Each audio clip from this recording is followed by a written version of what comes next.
পাগলা মসজিদের দান বাক্সে মিলল 27 বস্তা টাকা। কিশোরগঞ্জের ঐতিহাসিক পাগলা মসজিদের 9টি দান বাক্স 4 মাস 10 দিন পর আবারও খোলা হয়েছে।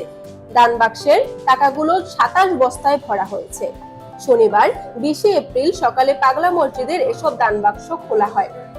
কিশোরগঞ্জের জেলা প্রশাসক ও পাগলা মসজিদ কমিটির সভাপতি মোহাম্মদ আবুল কালাম আজাদ বিষয়টি নিশ্চিত করেছেন। তিনি জানান, 9টি দান বাক্সে 27 বস্তা টাকা পাওয়া গেছে। এখন গণনার কাজ চলছে। গণনা শেষে কি পরিমাণ টাকা ও স্বর্ণালংকার জমা পড়েছে সেটা জানা যাবে।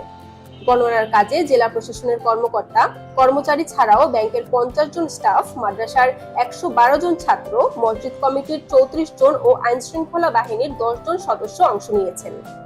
সাধারণত 3 মাস পর পর পাগলা মসজিদের দান বাক্স খোলা হয়। এবার রমজানের কারণে 4 মাস 10 দিন পর মসজিদের দান বাক্স খোলা হয়েছে।